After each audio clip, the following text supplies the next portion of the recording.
There is a flood of new scientific evidence to help parents better navigate the mysterious volatility of adolescence, a period once seen as a time to step back and let teens distance themselves. But the new research suggests staying close and emotionally connected is a much better strategy. Here with more on navigating the teen brain is WSJ Work Family columnist Sue Shellenbarger.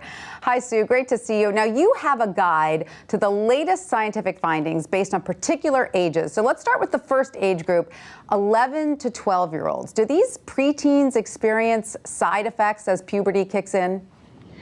Puberty takes center stage, certainly, and actually kids' spatial reasoning skills tend to decline, and certain kinds of spatial skills become weaker. And it's actually a time when kids really aren't up to the tasks they face. They have a hard time remembering what they're supposed to do in the future. Their skills just haven't kept pace with the demands on them. That's so interesting. Now, what is the advice then for parents at this stage? How can you help them through this?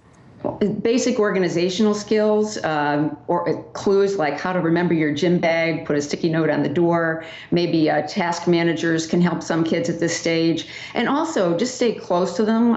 It's amazing. These studies over time show that parents who remain positive, close, affectionate, really are linked to changes in teenage brain function and structure in the future. So parents who remain close at this stage tend to have teens who will be lower in their depression rates, anxiety, sadness, and that sort of thing by mid-adolescence. Okay, that doesn't sound too bad. I can do lots of snuggles and kisses, but then we need to brace ourselves because the real roller coaster begins at ages 13 to 14, right, Sue? What happens then? Kids' response to their peers becomes just so important. They really care what their peers think about them, and they don't always have the skills to read their peers' social cues accurately. So it can be a very painful time. And also their stress response kind of goes haywire. Animal studies show it takes longer for adolescents to recover from stress. Certain hormones have the opposite effect in teenagers as in adults, make them more anxious. Very, very difficult time. So this is the age where you see a lot of slammed doors and yelling and leave me alone, that kind of thing, right? Oh yes, all the theatrics, that's right. So what should parents do, especially when these teens are going through all of this pressure and they're saying, stay away from me, leave me alone. We want to move in and be closer. How do we do that? Well, don't believe them entirely when they say that. They really want parents to remain in the wings, to show support, to stay positive during arguments and that sort of thing. Try to set an example of approaching problems in a positive way. Show teens how to frame challenges as invigorating opportunities rather than threatening challenges, and try to teach them good stress coping skills, which will serve them well in the future. We know that the brain is so plastic at this stage that many of the habits teens adopt in dealing with stress will stick with them for a lifetime. Absolutely. It's good to know that they're dealing with stress at that age to help them through it. Now, moving up to the 15 and 16-year-olds, what makes this stage so scary for me is you say the appetite for risk peaks here and is higher than it will ever be. Is that right, Sue? It's true. The reward receptors in the brain are blossoming. Dopamine response is very keen, and normal fears of dangerous environments are temporarily suppressed in teenagers at this age, which makes it more pleasurable than it will ever be again for them to take dangerous risks. Just when they get their driver's license. Yay! Now, so can good friends be helpful at this stage? Close, supportive friends as well? Parents and adults tend to think of peers as dangerous.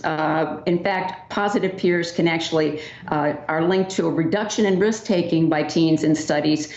Teens who grow closer to their parents at age 15 have less risk-taking in laboratory tests and less activation of regions of the brain linked to risk-taking. So the people around a teenager can really make a difference in moderating that thrill-seeking. And you say, I find this very helpful, that you should encourage your children to be friends with other kids who share their interests, not with the most popular kids necessarily, correct?